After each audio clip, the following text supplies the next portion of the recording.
Hate Crimes Working Group is calling for government to speed up the process of introducing a hate crime law. The group says a law is needed to deal with the offenders. Let's unpack this a bit more. I'm joined via Skype by Matthew Clayton from the Hate Crimes Working Group. Matthew, good morning to you. Thank you for your time. Perhaps for the benefit of viewers, can you just explain to me briefly what is considered a hate crime? Morning, Gareth. Thanks for having us. Hate crime doesn't have a definition in South Africa at the moment, but the commonly held understanding of what a hate crime is any crime where the target is targeted because of their real or their perceived sexual orientation, religious affiliation, country of origin. There's a long list of different reasons that people are targeted, but it's essentially where someone is targeted because of their difference.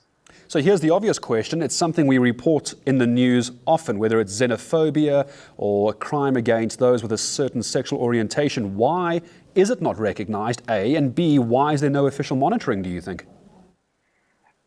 The government has been working on a hate crimes bill in many different forms since about 2010. And President Zuma announced in his Human Rights Day address that there would be a hate crimes bill tabled in Parliament in September.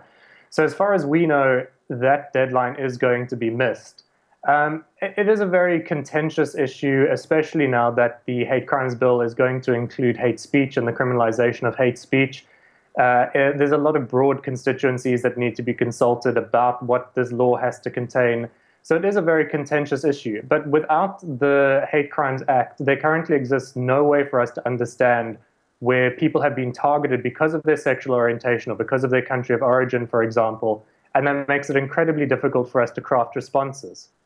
Help me understand what ultimately it would be hoping to achieve. I imagine we're talking about monitoring. It will improve monitoring. The social impact of these kind of crimes is obviously very important, and a collaboration of some kind with various sectors. Are those the kind of things you're hoping that this law will address if indeed it comes through? What we're hoping from the law is, first of all, a framework. We are under no illusion that the law will provide the solutions. What we're hoping is that the law will provide answers to some questions that will help us, as a larger society, craft the solutions that we need. What the law will do is provide a statistical basis where we can understand where these crimes are happening. But more than that, we are hoping that it provides a specific crime category so that we can have aggravation of sentencing where people are accused and then found guilty of a hate crime. And so that sends a message. So we think that these are message crimes, they are targeted crimes, and so they need a targeted response from the state and from broader society. Imagine one of the big issues, Matthew, as a final question to you, is without this kind of monitoring, without these kind of numbers, this doesn't even get included in the crime stats that we were speaking about just a few days ago. Not at all. So where there are crimes against foreign nationals, for example, where there's been upflares in xenophobic violence over the year, there is no way that we can understand where these crimes have been committed and reported. It's a constituency that already suffers from very low levels of engagement with the police.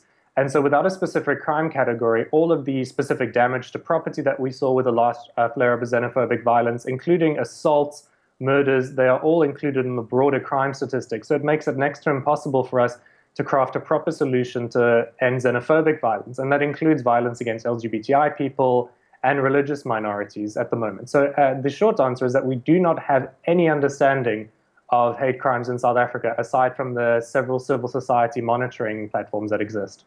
Matthew, thank you very much indeed. Very worrying. We wait to see if this law is in fact going to be passed. Matthew Clayton from the Hate Crimes Working Group joining us via Skype.